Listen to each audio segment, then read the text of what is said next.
Hello ಸಾಧಕರೇ, welcome to Raghu G K 2026 ಚಾನಲ್ಗೆ ನಿಮ್ಮೆಲ್ಲರಿಗೂ ಸ್ವಾಗತ. ಮತ್ತೆ ಇವತ್ತು ಜುಲೈ ಮಂತ್ನ ಕರೆಂಟ್ ಅಫೇರ್ಸ್ಗಳ ಕುರಿತಾಗಿ ಇವತ್ತು ನಾವು ಕ್ಲಾಸ್ ಅನ್ನ ನೋಡೋಣ. ನೋಡ್ರಿ, 21ನೆಯ ಪ್ರಶ್ನೆ, ನೇರವಾಗಿ 21ನೇ ಪ್ರಶ್ನೆಗೆ ಬರೋಣ ನಾವು. ನೋಡ್ರಿ, ಇತ್ತೀಚೆಗೆ ಸುದ್ದಿಯಲ್ಲಿ ಕಂಡು ಬಂದಂತಹ ಹಿಮೋಫಾಗೋಟಿಕ್, ಏನ್ ಹೇಳಿ, ಹಿಮೋಫಾಗೋಟಿಕ್ ಲಿಂಪೋ ಹಿಸ್ಟಿಯೋ ಸೈಟೋಸಿಸ್ ಯಾವ ರೀತಿಯ ಅಸ್ವಸ್ಥತೆಯಾಗಿದೆ ಅಂತ ಹೇಳಿ ಕೇಳಿದ್ದಾರೆ. ಏನು, HLH, ಏನು, ಹಿಮೋ ಫಾಗೋಟಿಕ್ ಲಿಫೋ ಹಿಸ್ಟಿಯೋ ಸೈಟೋಸಿಸ್, ಇದು ಯಾವ ಅಸ್ವಸ್ಥತೆಗೆ ಸಂಬಂಧಿಸಿದೆ ಅಂತ ಹೇಳಿ ಕೇಳಿದ್ದಾರೆ. ನೋಡ್ರಿ, ಆಪ್ಷನ್ಸ್ ಎ ರೋಗ ನಿರೋಧಕ ವ್ಯವಸ್ಥೆಯ ಅಸ್ವಸ್ಥತೆ, ಅಥವಾ ನರಮಂಡಲದ ಅಸ್ವಸ್ಥತೆ, ಅಥವಾ ಹೃದಯಕ್ಕೆ ಸಂಬಂಧಿಸಿರ್ತಕ್ಕಂತಹ ಅಸ್ವಸ್ಥತೆ, ಅಥವಾ ಉಸಿರಾಟಕ್ಕೆ ಸಂಬಂಧಿಸಿರ್ತಕ್ಕಂತಹ ಅಸ್ವಸ್ಥತೆ ಅಂತ ಹೇಳಿ ಈ ಆಪ್ಷನ್ಸ್ ಅಲ್ಲಿ ಕೇಳಿದ್ದಾರೆ. ನೋಡ್ರಿ, ಇದಕ್ಕೆ ಸರಿಯಾಗಿರ್ತಕ್ಕಂಥ ಉತ್ತರವನ್ನ ನಾವು ನೋಡ್ತಾ ಹೋದ್ರೆ, ನೋಡ್ರಿ, ಇದು ಒಂದು ರೋಗ ನಿರೋಧಕ ವ್ಯವಸ್ಥೆಯ ಅಸ್ವಸ್ಥತೆ ಆಗಿದೆ. ಏನು, ರೋಗ ನಿರೋಧಕ ವ್ಯವಸ್ಥೆಯ ಅಸ್ವಸ್ಥತೆ ಆಗಿದೆ. ಇದ್ರ ಕುರಿತಾಗಿ ಸ್ವಲ್ಪ ಬ್ರೀಫ್ ಆಗಿ ಟಿಪ್ಪಣಿಯನ್ನ ನೋಡ್ತಾ ಹೋದ್ರೆ, ನೋಡ್ರಿ, ಅಫ್ಘಾನಿಸ್ತಾನದ ಮಾಜಿ ಕ್ರಿಕೆಟ್ ಆಟಗಾರರಾಗಿರ್ತಕ್ಕಂತಹ ಶಾಪೂರ್ ಜಾದ್ರಾನ್ ರವರು HLH ಕಾಯಿಲೆಯಿಂದ ಬಳಲುತ್ತಾ ನಿಧನವನ್ನ ಹೊಂದಿದ್ರು. ಇದು ಹಿಮೋಫಾಗೋಟಿಕ್ ಲಿಪೋ ಹಿಸ್ಟಿಯೋ ಸೈಟೋಸಿಸ್ ಎನ್ನುವುದು ಒಂದು ಅಪರೂಪದ ಆದರೆ ಇದು ಜೀವಕ್ಕೆ ಅಪಾಯಕಾರಿ ರೋಗ ನಿರೋಧಕ ವ್ಯವಸ್ಥೆಯ ಅಸ್ವಸ್ಥತೆ ಆಗಿದೆ. ನೋಡ್ರಿ, ಇದರಲ್ಲಿ ರೋಗ ನಿರೋಧಕ ಶಕ್ತಿಯು ಅತಿ ಹೆಚ್ಚು ಸಕ್ರಿಯಗೊಂಡು ದೇಹದ ಆರೋಗ್ಯಕರ ಅಂಶಗಳ ಮೇಲೆ ಇದು ದಾಳಿಯನ್ನ ಮಾಡುತ್ತೆ. ನೋಡ್ರಿ, ಇದು ಏನ್ ಮಾಡ್ತದೆ, ಯಕೃತ್ತು, ಗುಲ್ಮ, ಮೂಳೆ ಮಜ್ಜ ಮತ್ತು ಮೆದುಳಿನ ಮೇಲೆ ಗಂಭೀರವಾಗಿರ್ತಕ್ಕಂತಹ ಉರಿಯೂತವನ್ನ ಉಂಟು ಮಾಡುತ್ತದೆ. ನೀವೇನಿಲ್ಲ, HLH ಇದರ ಲಾಂಗ್ ಫಾರ್ಮ್ ಕೇಳ್ಬೋದು, ಇದು ಯಾವುದಕ್ಕೆ ಸಂಬಂಧಿಸಿದೆ ಅಂತ ಹೇಳಿ ಕೇಳ್ಬೋದು. ಇದು ಇತ್ತೀಚೆಗೆ ನಿಧನರಾಗಿರ್ತಕ್ಕಂತಹ ಮಾಜಿ ಕ್ರಿಕೆಟ್ನ ಆಟಗಾರರಿಗೆ ಯಾವ ಕಾಯಿಲೆಗೆ ಸಂಬಂಧಿಸಿದಂತೆ ಮರಣವನ್ನ ಹೊಂದಿದ್ದಾರೆ ಅಂತ ಹೇಳಿ ಪ್ರಶ್ನೆಯನ್ನ ಕೇಳ್ಬೋದು. ನೆಕ್ಸ್ಟ್ ನೋಡೋಣ. ನೋಡ್ರಿ, 22ನೆಯ ಪ್ರಶ್ನೆ ಏನ್ ಹೇಳುತ್ತೆ, ಇತ್ತೀಚಿನ ವರದಿಯ ಪ್ರಕಾರ ಒಟ್ಟು ಸ್ಥಾಪಿತ ನವೀಕರಿಸಬಹುದಾದ ಇಂಧನದ ಸಾಮರ್ಥ್ಯದಲ್ಲಿ ಭಾರತದಲ್ಲಿ ಯಾವ ರಾಜ್ಯ ಮೊದಲ ಸ್ಥಾನದಲ್ಲಿದೆ ಅಂತ ಹೇಳಿ. ಅಂದ್ರೆ ಒಟ್ಟು ಸ್ಥಾಪಿತ ಅಂದ್ರೆ ಪ್ರಸ್ತುತ ಸ್ಥಾಪನೆಯಲ್ಲಿರ್ತಕ್ಕಂತಹ ನವೀಕರಿಸಬಹುದಾಗಿರ್ತಕ್ಕಂತಹ ಇಂಧನ ಸಾಮರ್ಥ್ಯದಲ್ಲಿ ಭಾರತದ ಯಾವ ರಾಜ್ಯ ಮೊದಲ ಸ್ಥಾನದಲ್ಲಿದೆ ಅಂತೇಳಿ ಪ್ರಶ್ನೆ. ಏನ್ ಮಹಾರಾಷ್ಟ್ರನ, ಗುಜರಾತ, ಉತ್ತರಾಖಂಡ ಅಥವಾ ಉತ್ತರ ಪ್ರದೇಶನ? ನೋಡೋಣ ಇದಕ್ಕೆ ಸರಿಯಾಗಿರ್ತಕ್ಕಂಥ ಉತ್ತರ. ನೋಡ್ರಿ, ಗುಜರಾತಪ್ಪ ಅಂತಂದ್ರೆ ಇದಕ್ಕೆ ಸರಿಯಾಗಿರ್ತಕ್ಕಂಥ ಉತ್ತರವಾಗಿದೆ. ನೋಡ್ರಿ, ಯಾವುದು, ಗುಜರಾತ್. ನೋಡೋಣ ಇದ್ರ ಕುರಿತಾಗಿ ಸ್ವಲ್ಪ ಡೀಟೇಲ್ ಆದ ಮಾಹಿತಿಯನ್ನು ನೋಡ್ತಾ ಹೋದ್ರೆ, ಗುಜರಾತ್ ರಾಜ್ಯ ಏನಿದೆಯಲ್ಲ, ಇದು 50.386 ಗಿಗಾವ್ಯಾಟ್ ಅನ್ನ ನವೀಕರಿಸಬಹುದಾದ ಇಂಧನದ ಸಾಮರ್ಥ್ಯದೊಂದಿಗೆ ದೇಶದಲ್ಲಿಯೇ ಮೊದಲ ಸ್ಥಾನದಲ್ಲಿದೆ. ನೋಡ್ರಿ, ಯಾವುದು, ಗುಜರಾತ್ 50.386 ಗಿಗಾವ್ಯಾಟ್ ನವೀಕರಿಸಬಹುದಾಗಿರ್ತಕ್ಕಂತಹ ಇಂಧನದ ಸಾಮರ್ಥ್ಯವನ್ನ ಹೊಂದಿರತಕ್ಕಂಥದ್ದು. ನೋಡ್ರಿ, ಇದು ಕಡಲ ತೀರದ ಗಾಳಿ ಅಂದ್ರೆ ವಿಂಡ್ ಮತ್ತು ರೂಫ್ ಟಾಪ್ ಸೋಲಾರ್ ಸ್ಥಾಪನೆಯಲ್ಲೂ ಕೂಡ ಮೊದಲ ಸ್ಥಾನದಲ್ಲಿದೆ. ನೋಡ್ರಿ, ಹೇಳಿಕೆ ರೂಪದಲ್ಲಿ ಪ್ರಶ್ನೆಯನ್ನ ಕೇಳಬಹುದು ನಿಮ್ಗೆ. ಯಾವುದು, ಕಡಲ ತೀರದ ಗಾಳಿ ವಿಂಡ್ಸ್ ಅಥವಾ ರೂಫ್ ಟಾಪ್ ಸೋಲಾರ್ ಸ್ಥಾಪನೆಯಲ್ಲೂ ಕೂಡ ಇದು ಮೊದಲ ಸ್ಥಾನದಲ್ಲಿದೆ. ಅದೇ ರೀತಿ ಕಚ್ನ ಖಾವಡಾದಲ್ಲಿರುವ ನವೀಕರಿಸಬಹುದಾದ ಇಂಧನದ ಉದ್ಯಾನವನವನ್ನು ವಿಶ್ವದ ಅತಿ ದೊಡ್ಡ ಸೋಲಾರ್ ವಿಂಡ್ ಪಾರ್ಕ್ ಅಂತ ಹೇಳಿ ಕೂಡ ಇದನ್ನ ಕರೀತಾರೆ. ನೋಡ್ರಿ, ವಿಶ್ವದ ಅತಿ ದೊಡ್ಡ ಸೋಲಾರ್ ವಿಂಡ್ ಪಾರ್ಕ್. ನೆಕ್ಸ್ಟ್ ನೋಡ್ತಾ ಹೋದ್ರೆ, 2030 ವೇಳೆಗೆ ಶೇಕಡ ಎಷ್ಟು, 50ರಷ್ಟು ವಿದ್ಯುತ್ತನ್ನ ನವೀಕರಿಸಬಹುದಾದ ಮೂಲಗಳಿಂದ ಪಡೆಯುವಂತಹ ಗುರಿಯನ್ನ ಹೊಂದಿದೆ. ನವೀಕರಿಸಬಹುದಾಗಿರ್ತಕ್ಕಂತಹ ಮೂಲಗಳಿಂದ ಶೇಕಡ 50ರಷ್ಟು ವಿದ್ಯುತ್ತನ್ನ ಪಡೆಯುವಂಥದ್ದು ಇದೆ. ನೋಡ್ರಿ, ಅತಿ ಹೆಚ್ಚಾಗಪ್ಪ ಅಂತಂದ್ರೆ ಕಲ್ಲಿದ್ದಲನ್ನ ಬಳಸ್ಕೊಂಡು ನಾವು ಇತ್ತೀಚೆಗೆ ವಿದ್ಯುತ್ತನ್ನ ತಯಾರು ಮಾಡ್ತಾ ಇದ್ದೀವಿ. ಏನು, ವಿಂಡ್ ಆಗ್ಲಿ, ಆಮೇಲೆ ಸಮುದ್ರದ ಅಲೆಗಳ ಮೂಲಕ ಆಗಲಿ, ಆಮೇಲಪ್ಪ ಅಂದರೆ ಬಹಳಷ್ಟು ಮೂಲಗಳಿಂದ ಸೋಲಾರ್ ಮೂಲಕ ಆಗಲಿ ನಾವು ಇತ್ತೀಚೆಗೆ ವಿದ್ಯುತ್ ಉತ್ಪಾದನೆಯನ್ನು ಮಾಡ್ತಾ ಇದ್ದೀವಿ. ಅದರಲ್ಲಿ 2030 ವೇಳೆಗೆ ಸುಮಾರು 50ರಷ್ಟು ವಿದ್ಯುತ್ತನ್ನು ನವೀಕರಿಸಬಹುದಾಗಿರ್ತಕ್ಕಂಥ ಮೂಲಗಳಿಂದಲೇ ಪಡಿಬೇಕು ಅನ್ನುವಂಥ ಒಂದು ಗುರಿಯನ್ನು ನಮ್ಮ ದೇಶ ಹೊಂದಿದೆ. ನೆಕ್ಸ್ಟ್ ನೋಡೋಣ. ನೆಕ್ಸ್ಟ್ ನೋಡ್ತಾ ಹೋದ್ರೆ 23ನೇ ಪ್ರಶ್ನೆ ನೋಡ್ರಿ. ಏನ್ ಹೇಳ್ತೇವೆ 23ನೇ ಪ್ರಶ್ನೆ, ಮುಖ್ಯಮಂತ್ರಿ ಲಾಡ್ಲಿ ಬೆಹನಾ ಯೋಜನೆ ಯಾವ ರಾಜ್ಯ ಸರ್ಕಾರ ಪ್ರಾರಂಭ ಮಾಡಿದೆ? ಏನು? ಮುಖ್ಯಮಂತ್ರಿ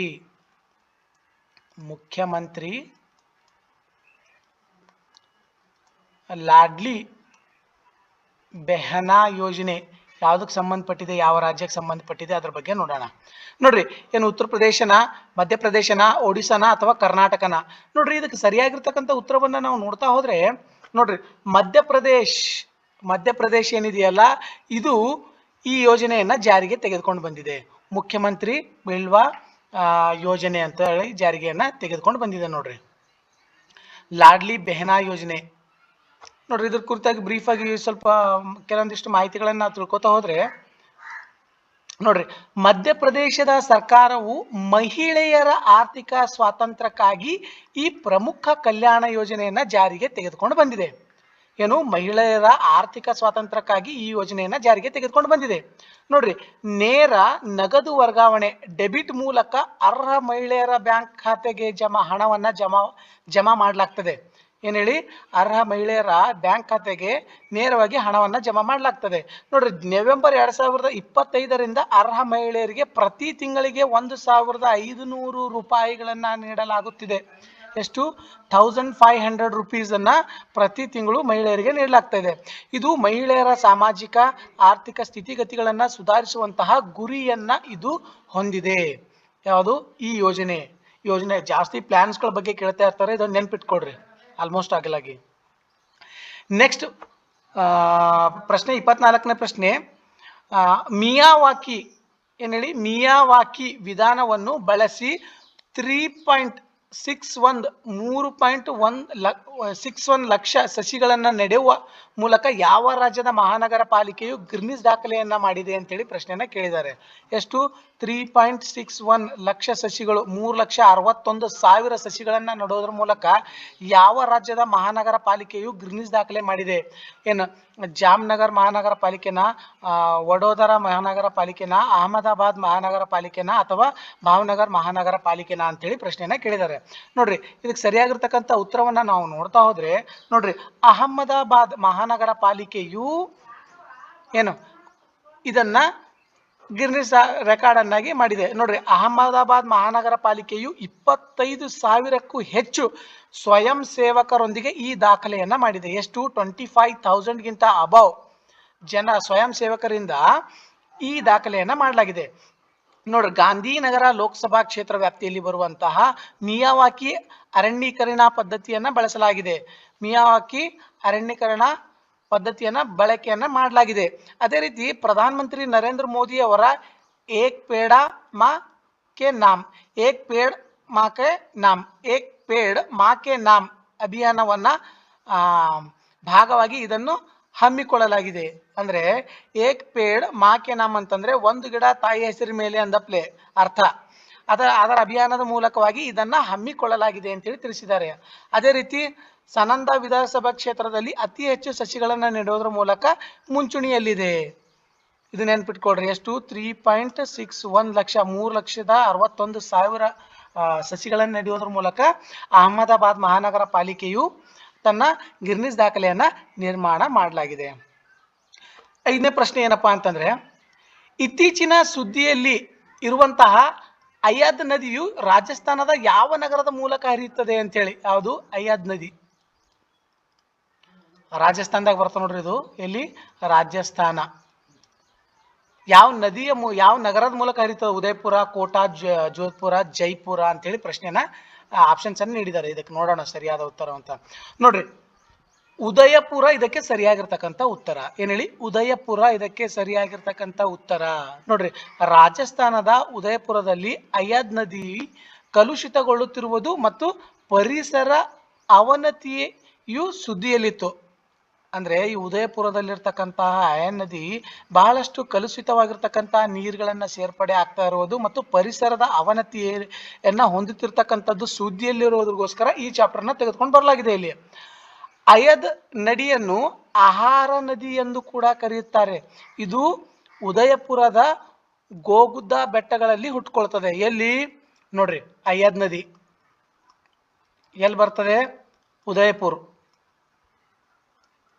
ಇದಕ್ಕೆ ಆಹಾರ ಸುದ್ದಿ ಎಂದು ಕೂಡ ಕರೀತಾರೆ. ಆಮೇಲೆ ಇದು ಉದಯಪುರದ ಗೋಗುಂದ ಬೆಟ್ಟದಲ್ಲಿ ಹುಟ್ಕೊಳ್ಳುತ್ತದೆ. ಇದು ಗೋಗುಂದ ಬೆಟ್ಟದಲ್ಲಿ. ನೆಕ್ಸ್ಟ್, ಉದಯಪುರ ನಗರದ ಮೂಲಕ ಹರಿದು ಪಿಚೋಲಾ ಮತ್ತು ಫತೇಹ ಸಾಗರ್ ಸರೋವರದ ನೀರನ್ನು ಪಡೆದು ಉದಯ ಸಾಗರ ಸರೋವರವನ್ನ ಸೇರ್ತದೆ. ಎಲ್ಲಿ ನೋಡ್ರಿ, ಉದಯಪುರ ನಗರದ ಮೂಲಕ ಹರಿಯುವಂತಹ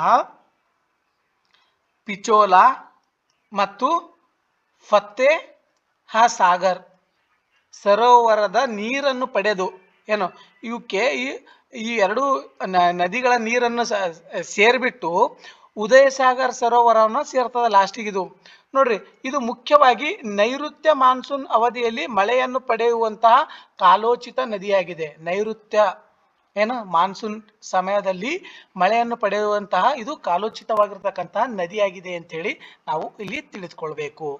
ನೆಕ್ಸ್ಟ್ ನೋಡೋಣ, 26ನೇ ಪ್ರಶ್ನೆ ಏನ್ ಹೇಳುತ್ತೆ? ಹರೇಲಾ ಹಬ್ಬವನ್ನು ಪ್ರಾಥಮಿಕವಾಗಿ ಯಾವ ರಾಜ್ಯದಲ್ಲಿ ಆಚರಣೆ ಮಾಡ್ತದೆ? ಯಾವುದು? ಹರೇಲಾ. ನೆನ್ಪಿಟ್ಕೊಳ್ರಿ, ಹರೇಲಾ ಯಾವ ರಾಜ್ಯದಲ್ಲಿ? ಮಹಾರಾಷ್ಟ್ರನ, ಉತ್ತರಾಖಂಡ, ಒಡಿಸ್ಸಾನ, ಹರಿಯಾಣನ?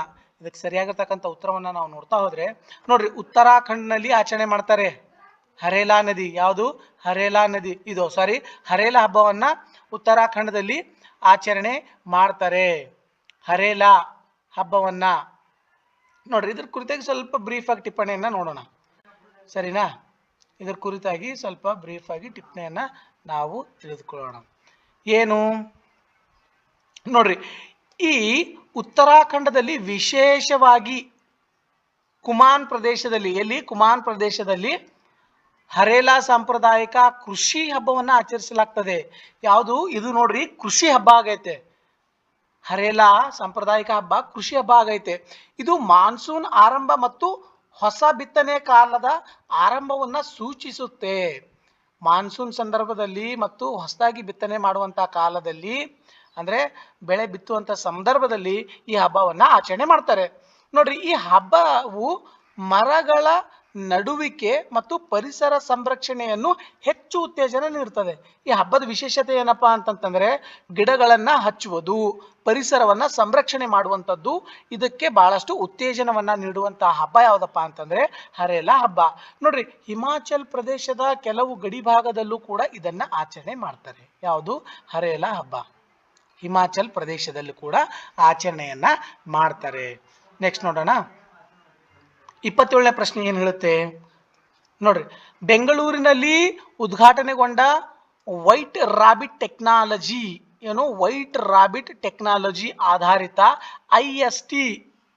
ಐಎಸ್ಟಿ ವಿತರಣಾ ಪ್ರದೇಶ ಜಾಲವನ್ನು ಯಾವ ಒನ್ ನೇಷನ್ ಒನ್ ಎಲೆಕ್ಷನ್ ಅಥವಾ one nation one time digital India ಮಿಷನ್ನ ರಾಷ್ಟ್ರೀಯ ಸಮಯ ಗ್ರಿಡ್ ಕಾರ್ಯಕ್ರಮ ಯಾವುದಕ್ಕೆ ಸಂಬಂಧಪಟ್ಟಿದೆ? ಇದು ಇನಿಷಿಯೇಟಿವ್ಗೆ ಸಂಬಂಧಪಟ್ಟಿದೆ. ಯಾವ ಇನಿಷಿಯೇಟಿವ್ಗೆ ಅಂತ ಹೇಳಿ ಕೇಳಿದ್ದಾರೆ.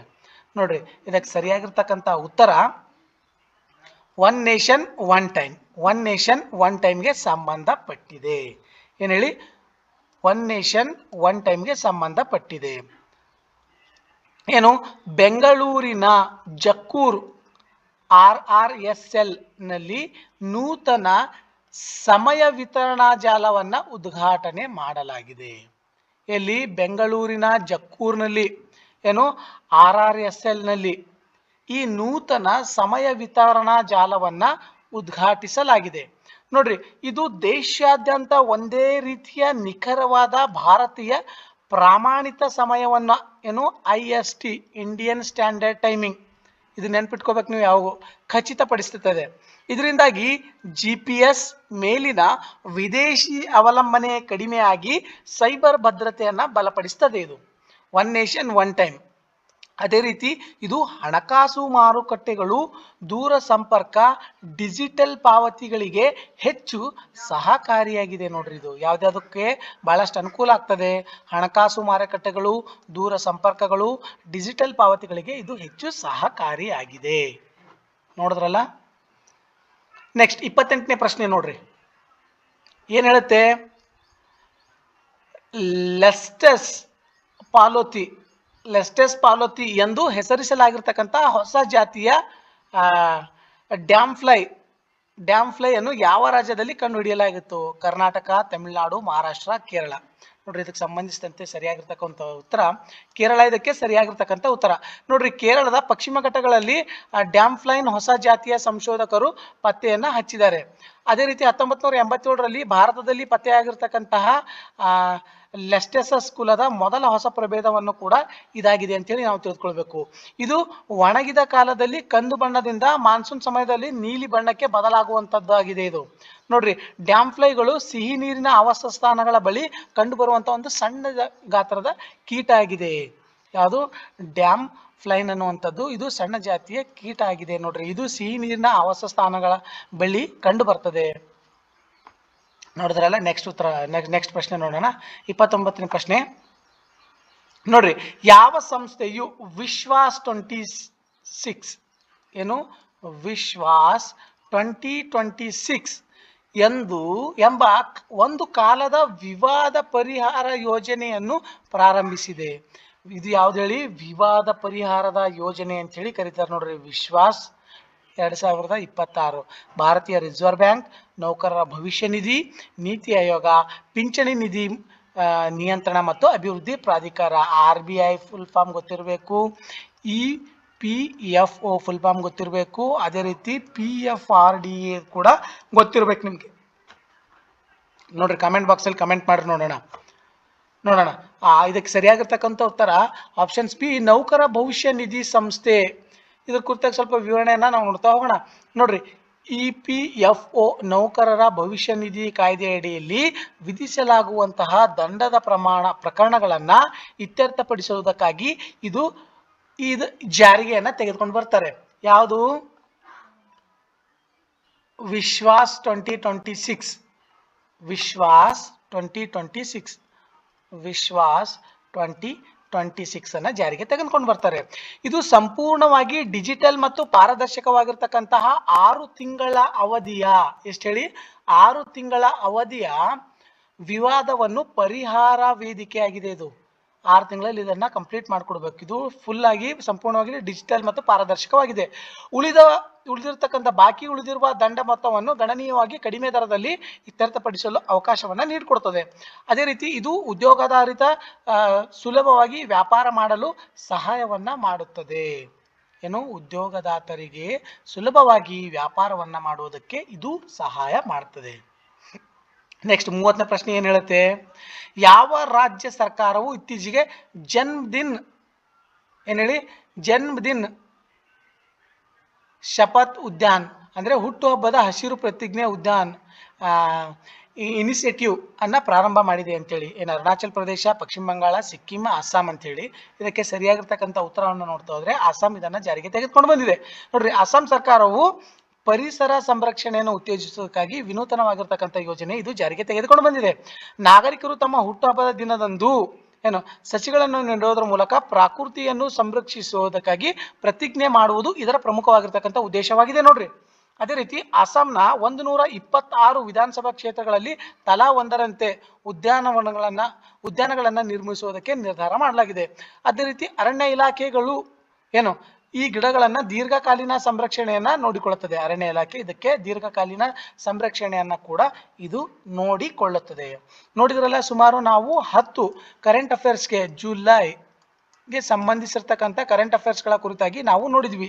ಅದೇ ರೀತಿ ಇನ್ನಿತರ ನಮ್ಮ ಕರೆಂಟ್ ಅಫೇರ್ಸ್ ಗಳನ್ನ ಕುರಿತು ಅಥವಾ ಇನ್ನಿತರ ಮಾಹಿತಿಗಳನ್ನ ಕುರಿತು ತಿಳಿದುಕೊಳ್ಳಲು ನಮ್ಮ ರಘು GK 2026 ಚಾನಲ್ನ ಸಬ್ಸ್ಕ್ರೈಬ್ ಮಾಡ್ಕೊಡ್ರಿ, ಲೈಕ್ ಮಾಡ್ರಿ, ಶೇರ್ ಮಾಡ್ರಿ ಅಂತ ತಿಳಿಸುತ್ತಾ ಮತ್ತೊಮ್ಮೆ ನಿಮಗೆ ಸಿಗೋಣ. ಅಲ್ಲಿವರೆಗೂ ಧನ್ಯವಾದ.